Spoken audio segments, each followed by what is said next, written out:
Di antara hal yang mendatangkan kebahagiaan bagi kita adalah membantu orang lain. Membantu orang lain. Kata orang, suatu perkara yang dibagi tidak berkurang adalah kebahagiaan. Kalau kita membagi kebahagiaan, kebahagiaan akan ditambah oleh Allah Subhanahu wa taala. Dalam hadis, anna rajulan syaka ila Nabi sallallahu alaihi wasallam qaswata qalbihi. Ada seorang yang dia mengeluh kepada Nabi akan kerasnya hatinya. Dia mengeluh, ya Rasulullah, hatinya keras, tidak bahagia, salat tidak khusyuk, ya. Susah untuk bahagia, mungkin pemarah. Kenapa hatinya keras?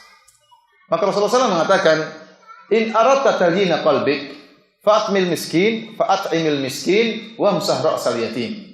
Kalau kau ingin melembutkan hatimu, maka berilah makan kepada si miskin dan usaplah kepala anak yatim.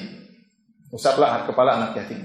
Ini dalil bahwasanya seorang yang memperhatikan orang miskin, yang masukkan kebahagiaan kepada orang miskin, yang mengusap tangannya di kepala anak yatim, maka Allah akan berikan dia kebahagiaan.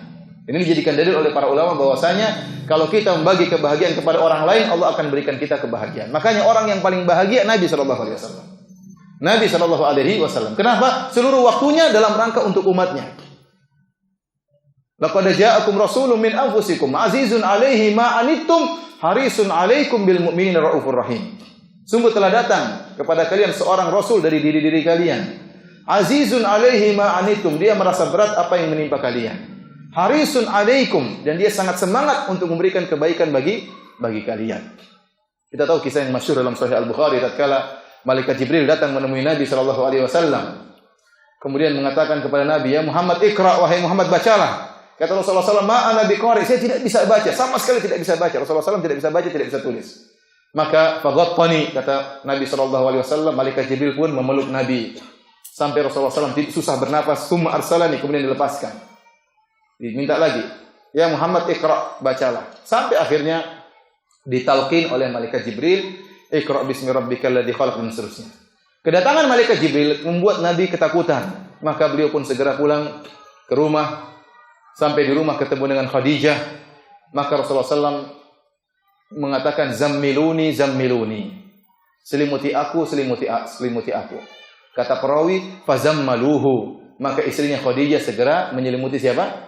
Rasulullah SAW. Ini istri yang salehah. Suaminya bilang selimuti aku, dia langsung apa? Selimuti. Sebagian istri tidak, ada apa dulu? Jangan dulu, ada apa? Ada masalah apa? Selimuti aku, sebentar dulu, ada masalah apa? Sebagian ini, ya karena sayang kepada suami, tapi seharusnya sudah selimuti dulu, nanti urusan belakangan. Rasulullah SAW mengatakan, "Zammiluni," selimuti aku, langsung istrinya nyelimuti. Setelah itu keadaan lebih tenang, baru Rasulullah SAW berkata, "Laqad khasyitu ala nafsi." Sungguh saya khawatir keburukan menimpa diriku. Kata Khadijah menenangkan suaminya, "Kalla fa wallahi abshir, la yukhzikallahu abada." Ketahuilah wahai suamiku, sekali-sekali bergembiralah bahwa sekali-sekali Allah tidak akan menghinakan engkau. Kenapa? Innaka latasilur rahim. Sungguhnya kau suka menyambung silaturahmi. Coba sambung silaturahmi, membahagiakan orang lain. Wa tasdukul hadis, kau senantiasa jujur berkata. Wa tahmilul kalla, kau membantu orang yang tidak mampu. Wa taksibul ma'dum, kau bekerja yang sebagian hasilnya kau berikan kepada orang yang belum bisa mandiri. Wa takrid dhaif, kau memuliakan tamu. Wa tu'inu ala nawaibil haq, dan engkau membantu orang terkena musibah. Khadijah berdalil dengan sifat Nabi membantu orang lain bahwasanya Allah tidak akan menghinakan dia selamanya. Kenapa? Karena Nabi SAW berusaha memikirkan bahagia orang lain, maka dia pasti lebih bahagia. Dia pasti lebih bahagia. Kita tahu ada sebagian ustadz, subhanallah, dalam berbagai macam bencana dia selalu ada. Ada bencana di sana dia datang, ada bencana di sana dia datang, ada orang terkena musibah di sana dia datang, membawa bantuan bagi-bagi. Kita yang ngelihat capek sama ustadz ini. Ini capek ustadz sana kesini, kesana kesini. Tapi dia sendiri bahagia. Dia bahagia tatkala mengantarkan bantuan diberikan kepada orang miskin. Dia bahagia. Mungkin dia menangis melihat anak orang miskin, melihat anak yatim. Allah berikan dia kebahagiaan. Kenapa? Dia berusaha membahagiakan orang lain. Maka saya katakan ya ikhwan, ya akhwat, antum kalau ingin bahagia, bikin program yang antum di situ program tersebut peduli kepada orang lain.